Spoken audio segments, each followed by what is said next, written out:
Hey there folks, welcome to my channel and welcome to Microsoft Flight Simulator. This is a video that I've been wanting to make for a while now. Quite a while, honestly. Please use your airplane fuel system to set the desired fuel quantity. The time has never come until very recently with the release of V2 Block 2 because I'm gonna be fairly honest, the Fenix just was not it in terms of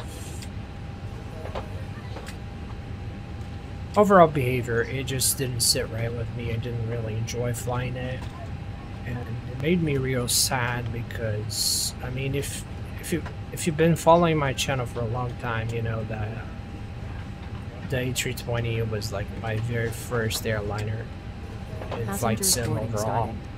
Back in the prepared days, back in FSX actually, and then over to prepared.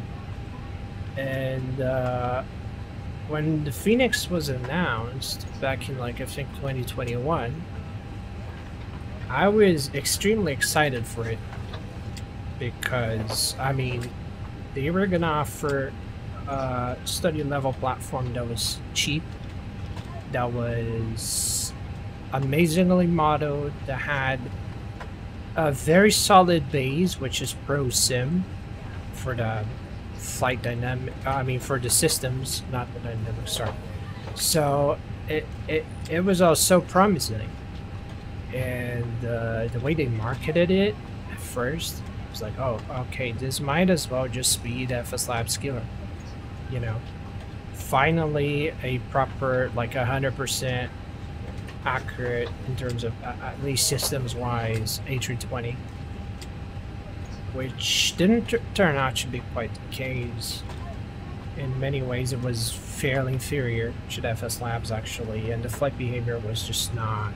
It was very frustrating. There was no consistency whatsoever to the landing mechanics. There was no consistency to anything really. It was very frustrating to fly. Because, I mean, you would apply a technique today, and then tomorrow it just wouldn't work anymore. Same weather conditions, same everything, it just wouldn't work because the flight dynamics were just all over the place. It was very frustrating to fly. There was no sense of, you know, progress. Because it always felt like no matter how much you would fly it, it always felt like you were flying the airplane for the first time because it just didn't have consistency.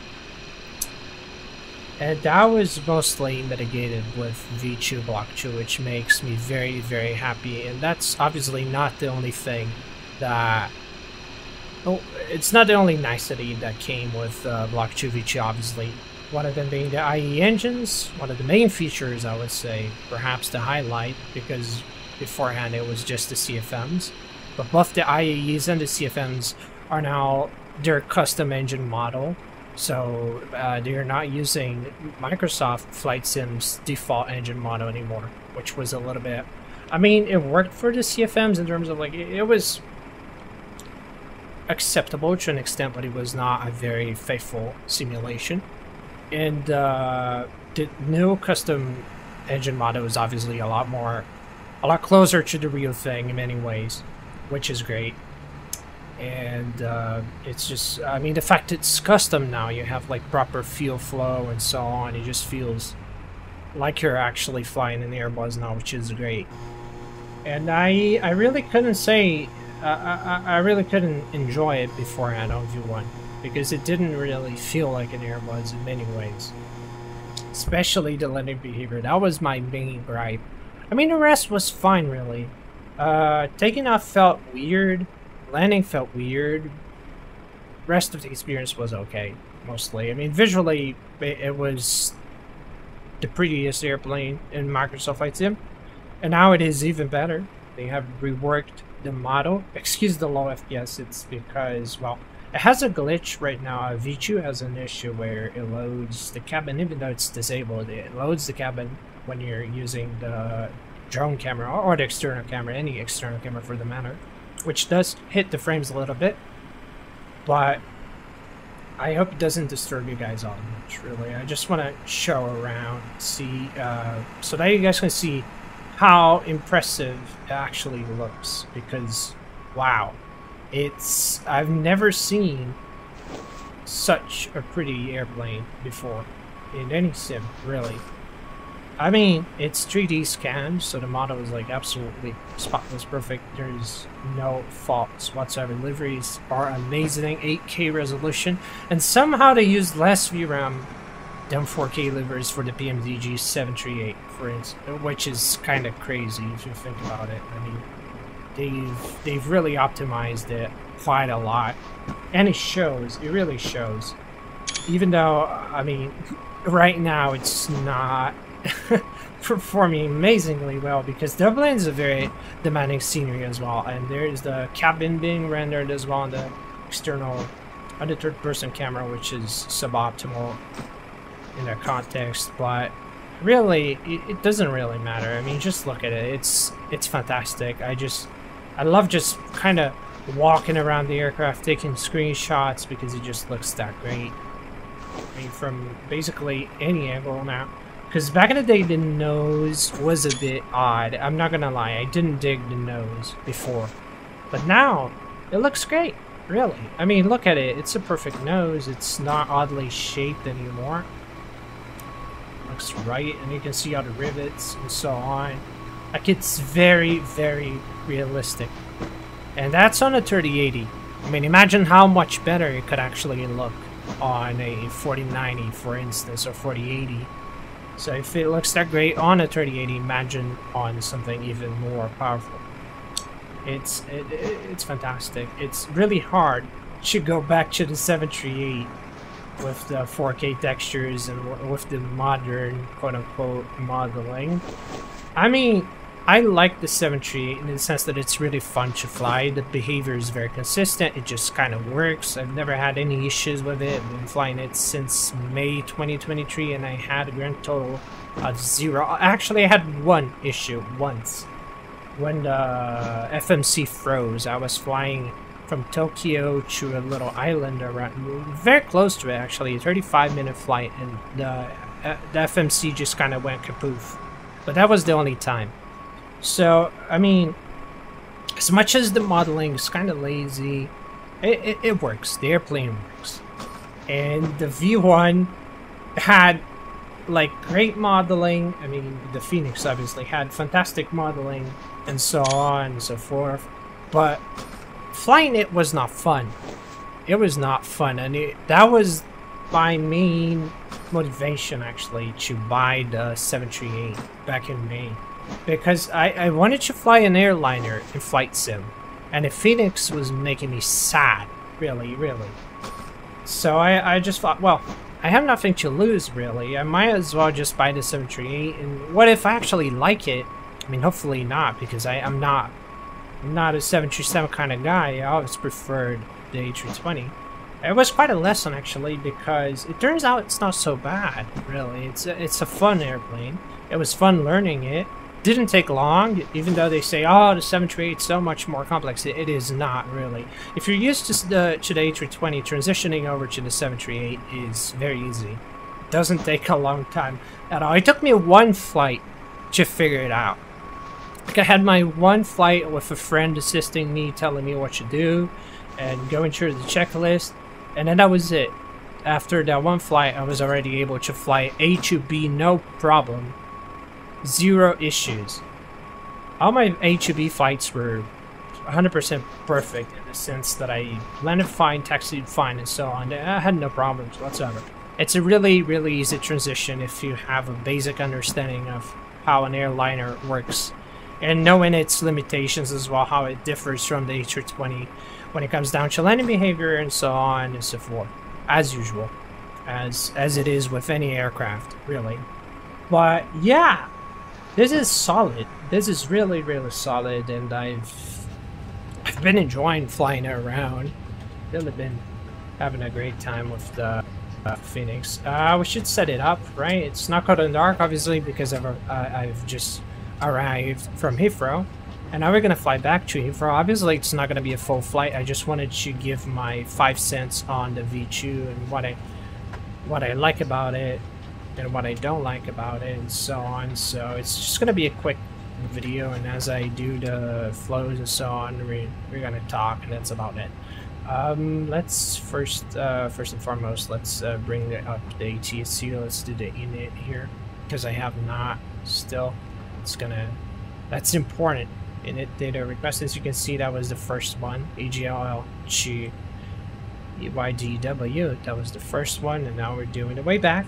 So init, then we init request. Just gonna get most of it. There we go. Flight level is 330. Cost index is 20. Flight number BAW 845D. Yeah, boy. 845D.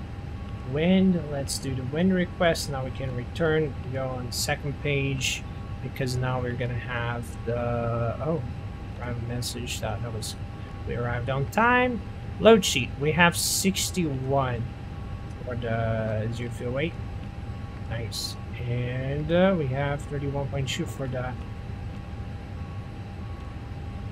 zero fuel weight. Oh, shooters. There we go. Perfect. Fuel wise, we have 5.8. Right. There we go. Now onto the tablet because we gotta get the meter. So where are we? Here. There we go. Let's update. Oh, boarding is completed. Amazing. GSX not showing the notifications for some reason. It's crashed.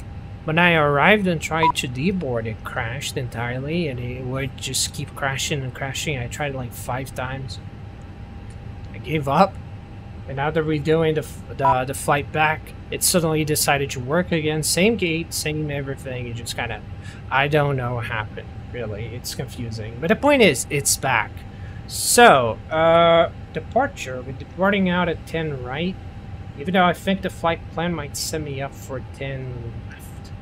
I'm concerned it might do that. No, 10 right. Wonderful. Okay. So just the same. Just like in real life. So we arrived on 10 left and we're departing out at 10 right. Right. There we go. 10 right. Pivot for E. Wonderful. And then we insert. There we go. Performance calculations.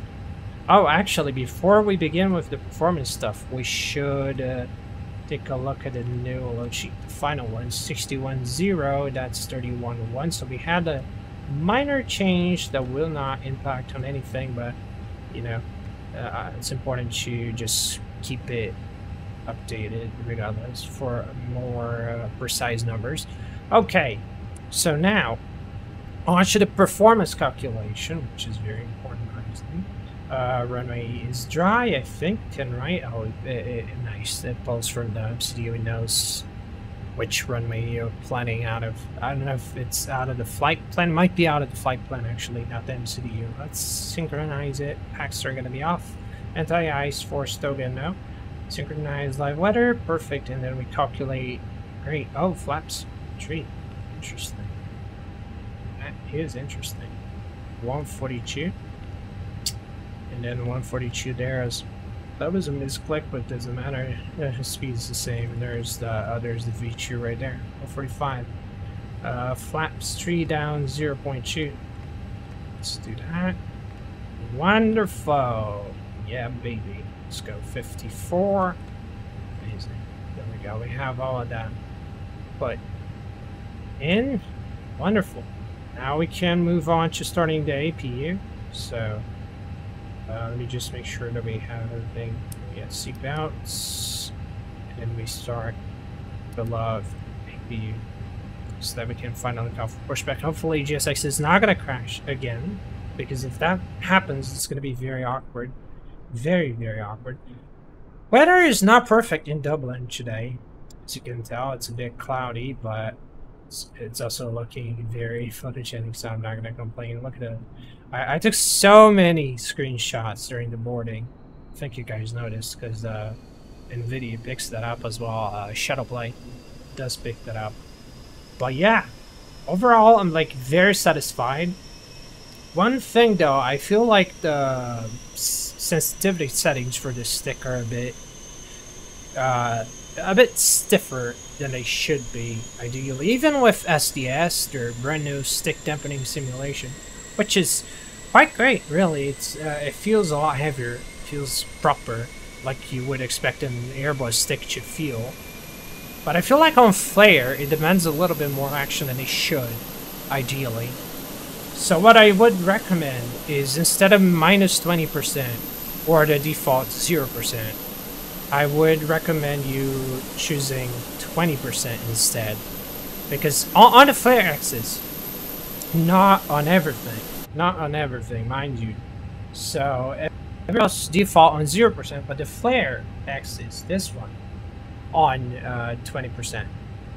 Which makes it very, very close to the FS Labs when it comes down to the flare behavior. It reminds me of what FS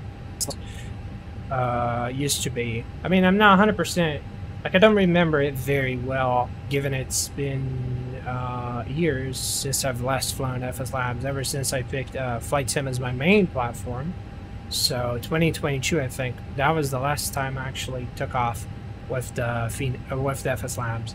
But it feels natural, you know, and with the default 0% and the 20%, minus 20%, it just felt a little odd, in my humble opinion. Obviously, I'm not a real pilot by any means, so I mean, take it as you will. But I heard from Blackbox 711, which is a real pilot, mind you, former Lufthansa A320 captain. He said he was like, during flare, he was pulling like 70%, 80%-ish, 60 to 70%, instead of the usual 40 to 50% of flare that he would in real life. So I made basic calculations. Like, initially I tried 30, but 30 was a bit too aggressive, so I ended up going with 20, and 20 feels just right on the landing. I really dig it.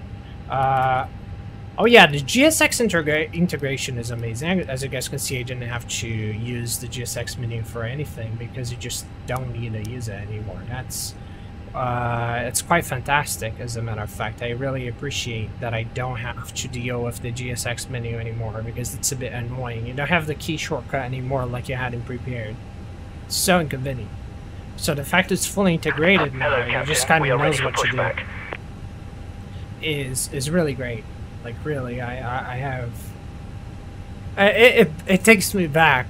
Like, it's like flying FS Labs, but with much better visuals, obviously, and a much better model, let's be honest. I mean, it's a 3D scan cockpit, so the proportions, everything's going to be obviously a lot Departure checks completed. closer. Bypass Not that I ever cared about that, in the sense that the FS Labs was magnificent. I never felt like, oh, okay, the model could be better. Yeah, sure, it could have been a bit better, but it was never an issue per se. I've enjoyed it for over 4,000 hours and flown it a lot. I used to fly every day during my Prepared days, and I was what one could call a fanboy in many senses, because I would defend it no matter what. And I still feel like, in terms of like immersion, like the full package, it is still the most immersive add-on by far in terms of all the features it offers. But the Fenix is a close second, with the advantage that it runs on Microsoft Flight Simulator and not on Prepared,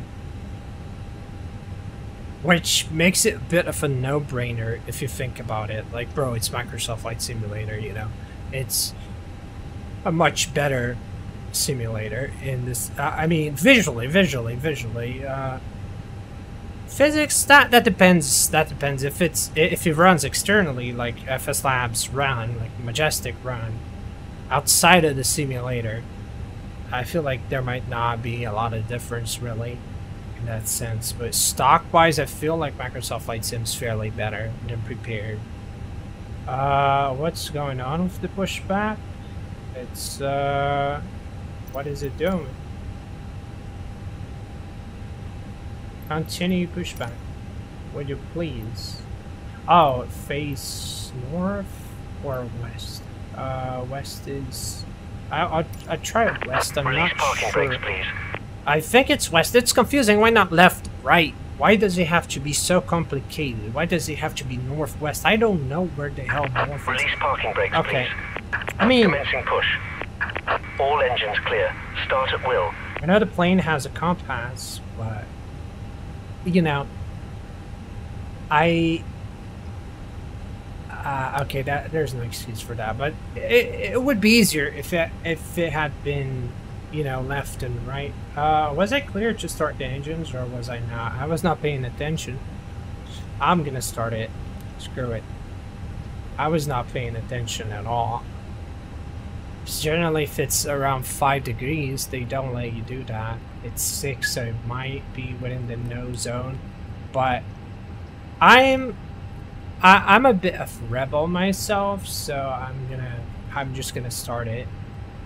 Call it a day. Oh, yeah, we should. Ooh, baby. Stern up camera. There we go. It's Nigel time, baby. Look at that. Look at that. A pretty British planet. Look at that. Love it. Love it. Love it. I mean, we have IEs. We have proper landing behavior now. You know, it's just... If there was anything really keeping people unprepared, I don't think there is anymore. Because even though I still think FS Labs is a bit better in some ways, Fenix is just, I mean, for the price especially, it's a no-brainer. And the fact it runs a Microsoft Flight Simulator instead is just, you know... Like, beforehand I would say, yeah, stick to FS Labs if you want to not, if you don't want to get frustrated. But now, it's a bit more like, okay, it's still not 100%, but it's also not like a 20% like it used to be before. Now it's really fun to fly. It's really enjoyable. And not only is it enjoyable, it's also like, what, 45 pounds? 49 pounds, I think. 50 pounds, right? Please set parking I don't brakes. remember. I forgot. But I think it's 50 pounds. Waiting your It's like confirmation for a good engine 50 start. pounds, you're getting a study level Airbus. You're getting Cockpit to CFMs ground. and We have a good engine IAEs start. Please disconnect. with like very convincing systems with partially functional circuit breakers. You have basically everything you could possibly need for a HUB. And failures, obviously, if you want to train that, if you like failures, if that's your cup of tea, it's not mine. Personally, I'm not into failures myself, but if you are, have it. It has a bunch of failures, as a matter of fact. I'm going to show you. Hold on. Unlocking gear. I think it's here. Oh, yeah. See? You can fail a bunch of things. A bunch of things. And you also have documentation to go along with it. So... Hold up, where is it? Where is it? I lost it. I think Tow truck disconnected. Bypass pin removed. So you have documentation to go with it. You have the quick reference Left is handbook. clear. Right is clear. So if you get specific failure, you can just look it up and figure out what to do, which is amazing, just like you would in real life. A great addition, honestly. Makes troubleshooting a lot nicer. Oh, here we go. Engine's finally available. It's a flat stream for departure. Like I said, it's not going to be a full flight video. I mean, even if I wanted to make a full flight video, which would be nice, actually, but it would also imply on flying to Heathrow while recording. That's going to be a nightmare. I mean, my computer can just barely handle flying to Heathrow by default without actually recording anything. So imagine if I do in fact record. That is not going to be fun. It's 100% not going to be fun. So I'm not going to be doing that. But yeah, it's been nice. It's been really nice talking to y'all after so long, because I haven't really had a time to make YouTube videos anymore, especially flight sim videos, because that takes extra effort in many ways, auto planning and so on and so forth, as usual.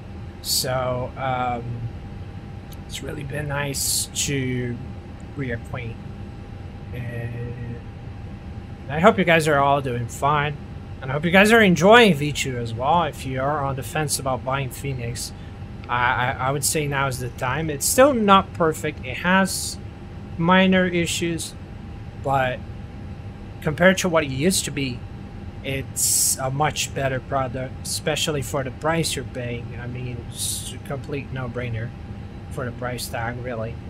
It's a really solid airplane. The sounds are great. The physics are definitely Airbus-like now, which they were not beforehand. I mean, I'm not a pilot, I cannot really say, but it just felt very frustrating in comparison. And now it feels much more in line with what I was used to with the labs. So I can finally feel at home, and I can finally drop the 738, which is something I really wanted to do. I mean, I like flying the 738. I'm not gonna be like a hypocrite and say that I didn't enjoy it, because I did. But it's not an Airbus. You know what I mean? It's not an Airbus. There's no replacement for it. It's like when you have a crush on a girl, and then you're going out with another girl, and you're making out with her, and you're like, in your head, in the back of your head, you're like, it's not her, you know, it's not the one. I mean, it gets the job done, you know, it's a girl all the same, but it's not the one.